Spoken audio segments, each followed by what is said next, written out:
Cyber attacks reportedly have hit Ukraine infrastructure. Families are reporting shelling and gunfire. The conflict has been going on for some time, but it's escalating. Joe Biden recently was asked by Peter Doocy if he underestimated Vladimir Putin. And Joe Biden doesn't answer and then kind of mocks Peter Doocy, not too dissimilar to when in the past he called him a stupid SOB. As it turns out, Joe Biden, I think it's fair to say, objectively underestimated Vladimir Putin. Why? The latest news is that Joe Biden is reinstating Trump-era sanctions on the Nord Stream 2 pipeline after Russia announced they would be sending in peacekeeping forces into eastern Ukraine.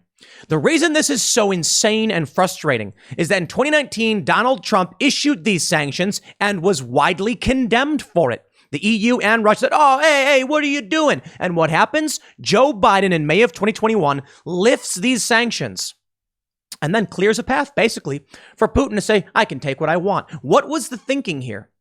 That Joe Biden said, well, look, Trump put these sanctions on Russia. It's going to make tensions worse. We better remove them. Maybe this is why Vladimir Putin didn't make these moves under the Trump administration, because he knew Trump was laying a heavy hand down. Joe Biden removing these sanctions, and Putin says, it's time to walk all over and take what we want. Now Biden has no choice but to reinstate sanctions that were already there. These latest moves from Joe Biden are potentially making things worse. So perhaps it's easy to criticize him, and perhaps it's harder, and it is, to come up with real solutions to how you deal with Vladimir Putin. I'm not going to pretend to have all the answers, and I will give Joe Biden that. I can certainly look at what he's doing and say, you're flip-flopping. This is ridiculous. But I can also point out there are some real concerns. China has basically got a policy behind closed doors to support Russia because they need Russia if they move on Taiwan. And apparently they let that slip. What is happening in Ukraine absolutely has the potential to escalate into a very serious international conflict. What Russia is doing by moving into eastern Ukraine it's not the same as what Nazi Germany was trying to do with, say, the Sudetenland, or trying to reclaim areas they believe were ethnically German. But there are similarities. History doesn't repeat, but it does rhyme. And now my concern is what Joe Biden did with lifting these sanctions was appeasement of a man who's intent on taking what he wants. There's a great story about Vladimir Putin. He asks this guy, can I see your Super Bowl ring? The guy Kraft, what was his name? Robert Kraft, am I getting his name wrong? And he hands him the ring and Putin puts it on and says, I could kill a man with this. Takes it, puts it in his pocket, walks away. It's an old story going back to like 2013, but this is the man that Vladimir Putin is. And Joe Biden, why? For what reason did he lift these sanctions? Appeasement. And what does Putin do in response? Takes more. Then we have the Pacific Theater, where China wants to take Taiwan, and we have to defend that. We have to defend our allies. We have to defend Taiwan. We get a lot of our silicon chips from Taiwan. And if China moves in, we will be in very serious trouble. There is a great potential, I hate to say it, but for serious, let's say serious international conflict. Notice I didn't put World War III in the title because I don't want to play that game of being like, here it comes.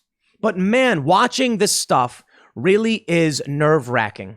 Because you see the failures of the Biden administration, you see the escalation potentially in the Pacific Theater, and I have to wonder, man, are we really walking in this direction?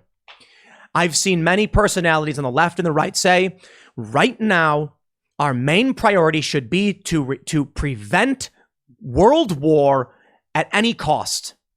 But the challenge there is what happens if you just keep appeasing Russia and China. Then you end up in that conflict anyway. I want to break this down for you. I'm frustrated by all of this stuff. Seeing China's response, seeing the latest move from Joe Biden just happening earlier today, or I should say, as the time of recording this video. And it looks like failure across the board. Donald Trump, for all of his faults, I felt like he was handling Putin at least decently. I think Putin feared the sporadic nature and the madman deterrent that was Donald Trump. And now under Biden, he is walking all over him. Appeasement does not work. I don't want war. I don't want U.S. to be involved in this conflict. I'm also worried that it's inevitable. But I don't want to just be pessimistic. Let's just talk about realism here and see what's going on. So let me read for you the breaking news. Before we get started, head over to timcast.com and become a member to help support our work. We have a team of journalists where right now that rely on your support. We have got a reporter that's going to be on the ground covering the People's Convoy. It's a truckers convoy, but it includes everybody. And we're getting all of that set up so we can get a dispatch out every day of this trip. We can see these truckers. It's only possible when you guys go to timcast.com and become members, because that's how we keep everyone employed. I'm eternally grateful that y'all believe in the mission as much as we do and are willing to support this to get this news product delivered to you. You also get access to our exclusive members-only podcasts, uncensored shows from Timcast IRL, so please support our work there. But don't forget to smash that like button, subscribe to this channel, share the show with your friends. Let's read the first breaking news from Charlie Spearing of Breitbart. Joe Biden announces sanctions on Nord Stream 2 after initially lifting the Trump-era sanctions in May 2021. A statement from President Biden. Since Russia began deploying troops to the Ukrainian border, the United States has worked closely with our allies and partners to deliver a strong, unified response. As I said when I met with Chancellor Scholz earlier this month, Germany has been a leader in that effort, and we have closely coordinated our efforts to stop the Nord Stream 2 pipeline if Russia further invaded Ukraine. Why did they lift the sanctions in the first place, though? Yesterday, after further close consultations between our two governments, Germany announced that it would halt certification of the pipeline. Today, I have directed my administration to impose sanctions on Nord Stream 2 AG and its corporate officers. These steps are another piece of our initial tranche of sanctions in response to Russia's actions in Ukraine. As I have made clear, we will not hesitate to take further steps if Russia continues to escalate. Through his actions, President Putin has provided the world with an overwhelming incentive to move away from Russian gas and to other forms of energy. I want to thank Chancellor Scholz for his close partnership and continued dedication to holding Russia accountable for its actions.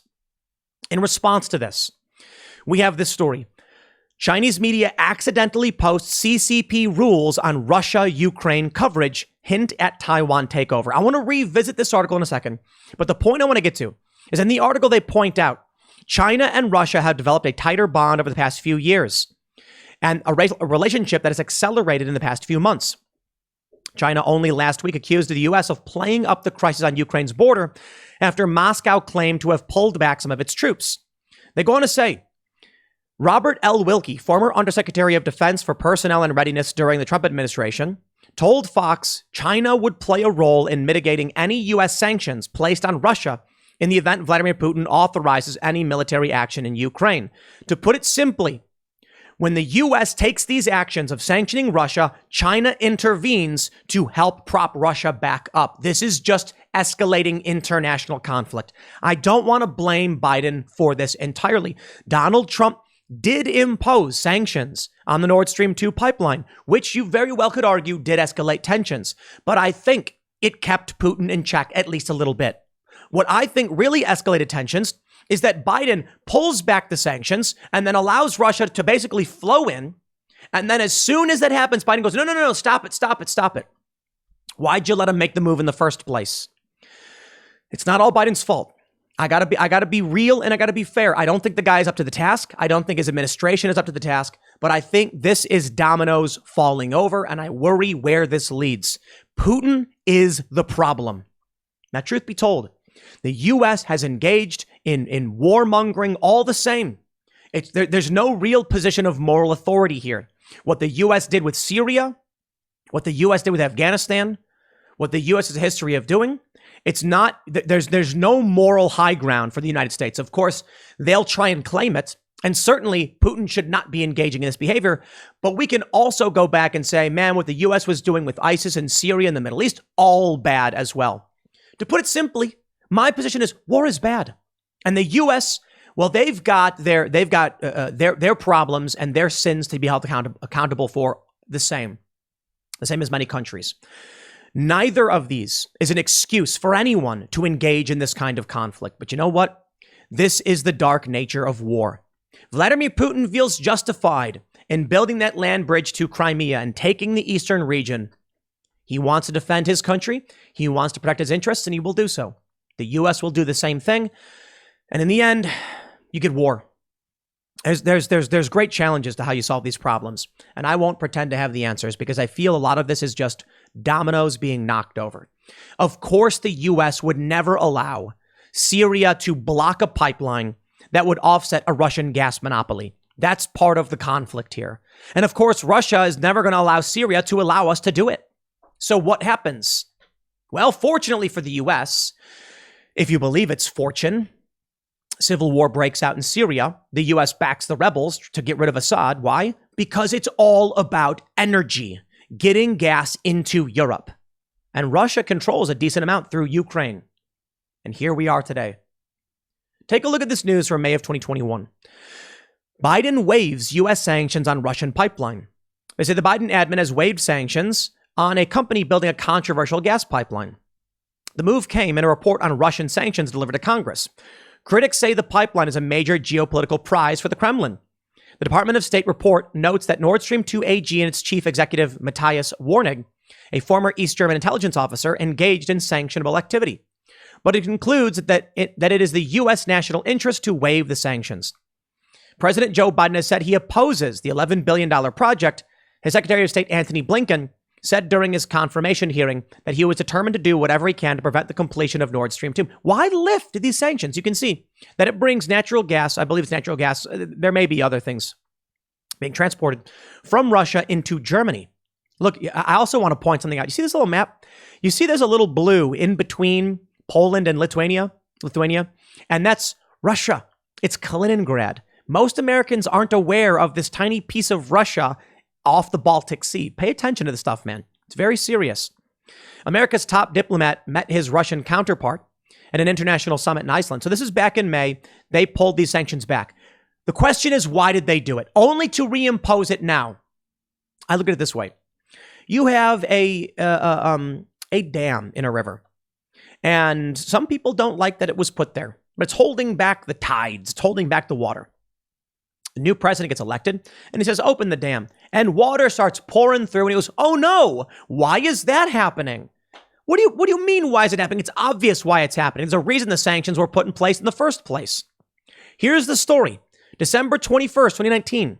Nord Stream 2, Trump approves sanctions on Russian gas pipeline. The U.S. considers the project a security risk to Europe. Both Russia and the EU have strongly condemned the sanctions. Congress voted through the measures as part of a defense bill last week, and the legislation, which described the pipeline as a tool of coercion, was signed off by Mr. Trump on Friday. It wasn't just Trump. It was Democrats and many people in Congress as well. And you know what? Maybe it was the right move. They say the Trump administration fears the pipeline will tighten Russia's grip over Europe's energy supply and reduce its own share of the lucrative European market for American liquefied natural gas. So Biden comes in and lifts these sanctions? They were claiming Trump was working for Putin, and he did this. What's Biden doing? Take a look at this story from the Daily Mail. Biden sits in silence and picks his teeth after being asked if he underestimated Putin. It's just so infuriating to watch. I will say it again. I don't have answers for Joe Biden. I cannot, in good conscience and principle, claim everything is his fault, because that's just not true. I don't think he is the leader we need right now, and that's what is frustrating me. Yo, I get it, Democrats. I get it, Biden. This is complicated. It is difficult. How do you deal with a man like Putin? We don't want war. We don't want U.S. troops going in. But we sit back. Appeasement doesn't work. But yo, Biden, you can't just sit there and smugly cross your arms at a journalist who asked you a very serious question. Did you underestimate Putin? Now, I get it. I get it. What's he going to say? What's he going to do? But he comes out and he basically mocks him. He basically mocks him. It's not the first time he's done this. And I'm just sick of Joe Biden's smugness. You are not doing a good job, Mr. President. I don't blame you for everything. It's fine if you're not doing a good job. It's fine in the sense that I can understand it's hard. It's not fine in that it's causing various serious problems globally. But at the very least, a little humility could go a long way. This is what really, man, it's not the first sanctions Biden has put in place. We have the story from Reuters. There's been sanctions placed on Russian banks and elites. Now we've got reports of shelling going off. Ukraine family reveals horror of hiding from gunfire. All of this is nightmarish. Ukraine hit with fresh cyber attacks as U.S. gives new invasion warning. I don't know who to believe. Of course, you've got propaganda efforts across the board. A state of emergency is being declared in Ukraine. Conflict is rising, and I just wish we had a better leader. I don't think Donald Trump is the best president we've ever had. In fact, honestly, far from it. I think Donald Trump was all right. I think he was better than a lot of what the Democratic establishment and the Republican establishment had to offer. And I think Donald Trump he's a bull in a china shop. That at least provided some deterrence. Not everything that happened internationally with our adversaries was good. I mean, there were bad things happening. North Korea was saber rattling, of course. But Donald Trump's a scary dude. And what's funny is when I tweeted, Vladimir Putin was scared of Donald Trump. I get all these lefty establishment people being like, no, he wasn't. Jermaine Clement, great comedian, musician, fan of the guy, but I disagree with him. He posted a picture of Putin and Trump standing next to each other and then made it seem like Putin was not afraid of Trump. Are you joking? You don't get to come out and scream fascism is taking over in the U.S. and we must do everything by any means necessary to stop Trump and claim you are not scared of the man. For many reasons, you are scared of the man. And I'm not saying you're scared of him because he's going to come at you and smack you in the face. You're scared because you don't know what he's going to do, because he's unpredictable. There's an advantage there. There's a major detriment there, too. I mean, it's not all good. But now we're watching chaos in Ukraine, escalation in Ukraine. And it didn't happen under Trump. Why? Because Putin knew Trump was unpredictable. And he was a madman. Trump's own supporters call him a madman. They call him a madman as a compliment. They say the madman has done it. And the left calls him a madman pejoratively. And I think Putin realized that too. I'm not saying that we should just have Trump for the sake of having a crazy guy in office or anything like that. I'm just saying, man, Biden, he said something like he called it Chukraine or something, Chugrain. And people are like, guy can't even talk. There's a funny story. Apparently, Joe Rogan said he didn't vote for Joe Biden because that guy can't talk. What do you think Putin's thinking? What do you think Xi Jinping is thinking when he sees this? We need new leadership and we need it fast. I'll tell you this, man. I would absolutely prefer Kamala Harris in the presidency over Joe Biden. No joke. Because she's crazy. Because she's a despotic individual. Because she is an aggressive individual. I think she's awful. I think she's evil, but at the very least, she might scare people. Nasty person. I got to be honest. If the choice is Kamala or Biden, I'll take Kamala because at least she can, at least she talks. Truth be told, they're both the bottom of the barrel worst we could possibly have right now. I don't know who you get. I say Trump is better than both of them. I think DeSantis is better than all of them, but I'm not even the biggest fan of DeSantis, mind you. I just think he's better.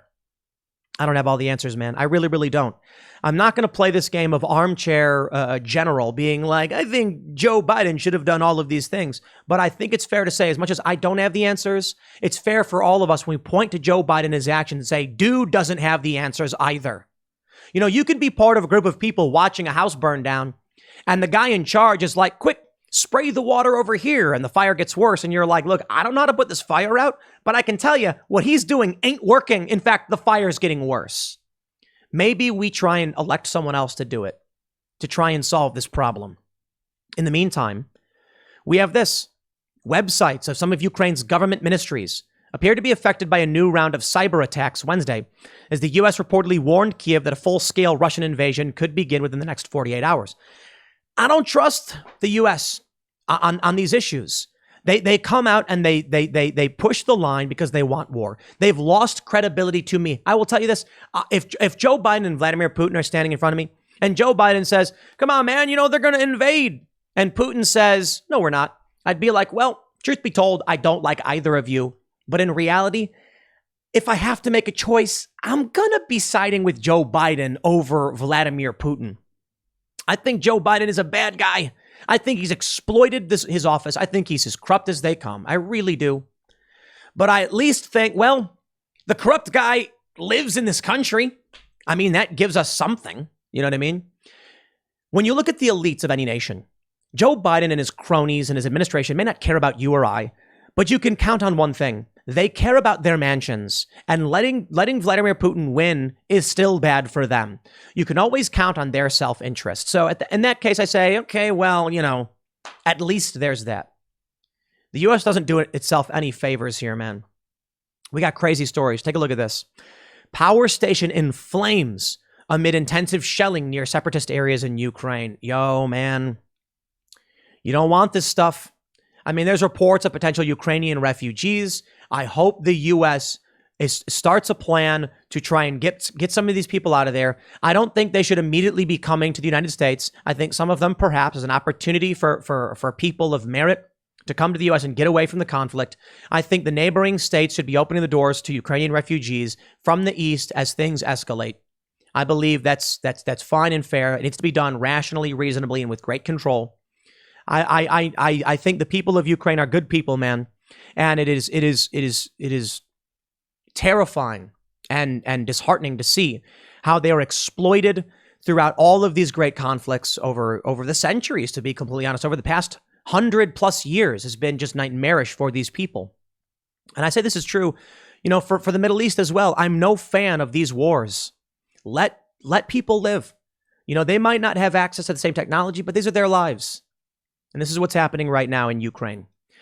The Ukrainian military issues orders to mobilize reservists aged 18 to 60 will be called up. The call will start today. I hope people realize what life is like for people who don't live in the United States. Reservists aged 60. When you are dealing with real war, you do not have the luxury of saying just men 18 to 40 or men 18 to 35. You don't. You say anyone who can hold a weapon needs to. And that includes women and children. That's the horrifying reality of real war. But you know what?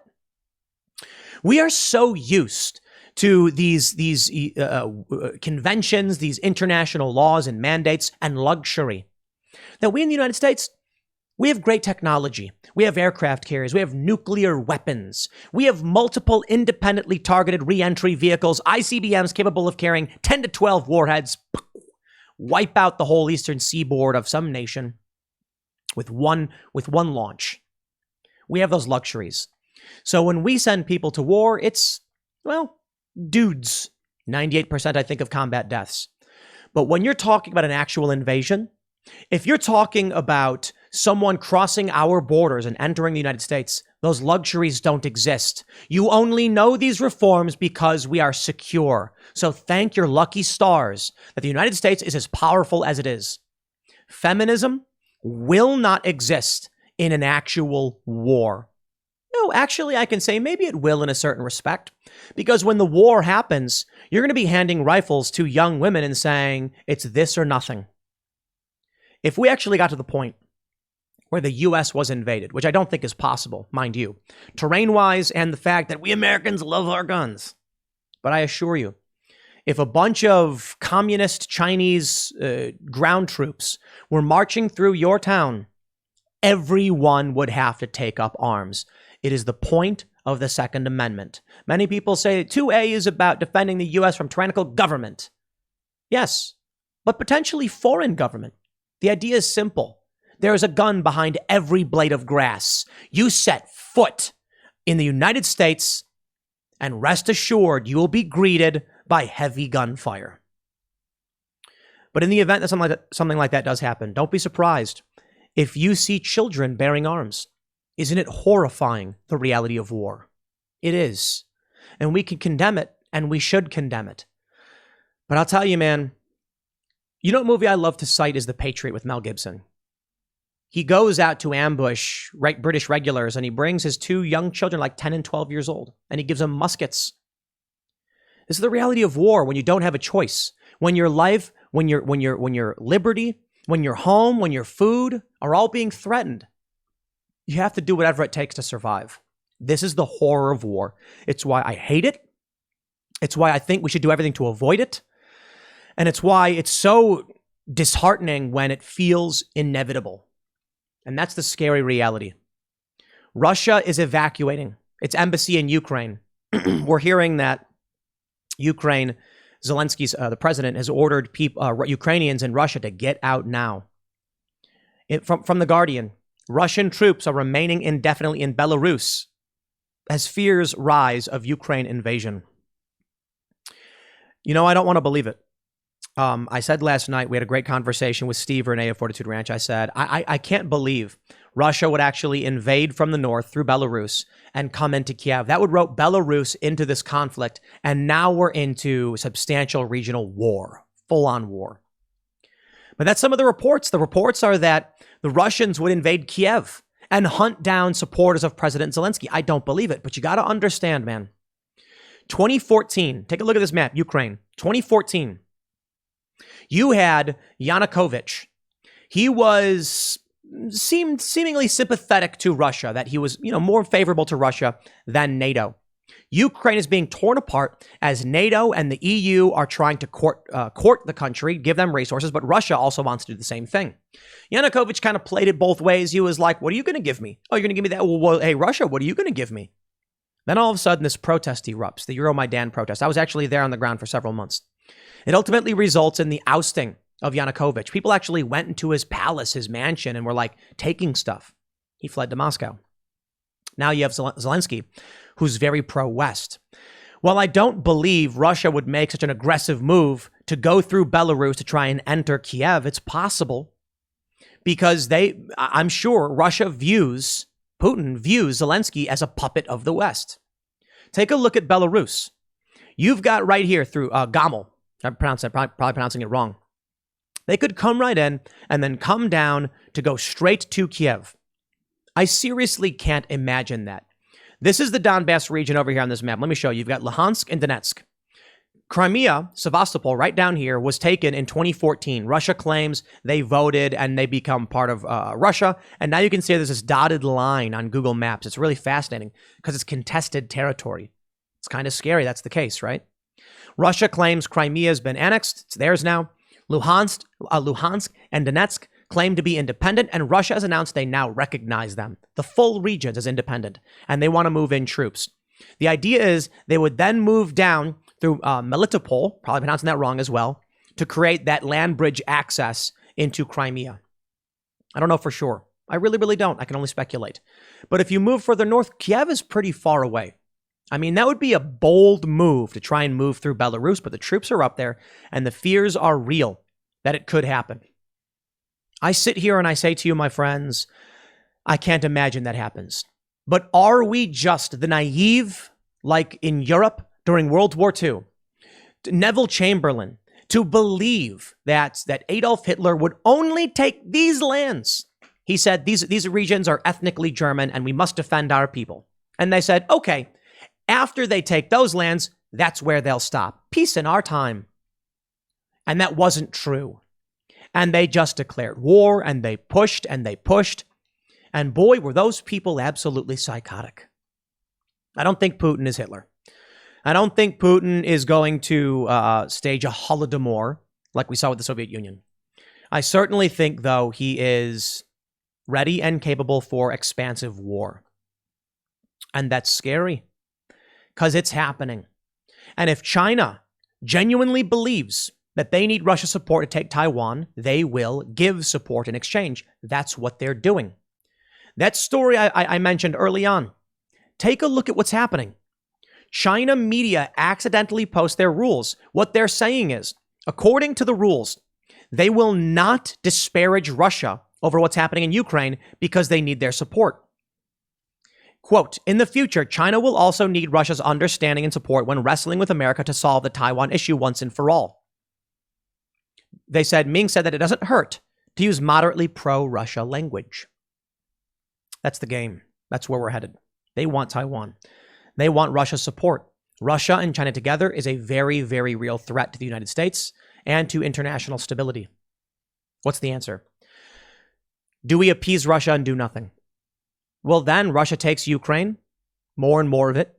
China takes Taiwan and the US sits back and just dissolves, its power, I should say, the empire. I want to believe Russia won't continue to expand into Ukraine, but I don't believe it.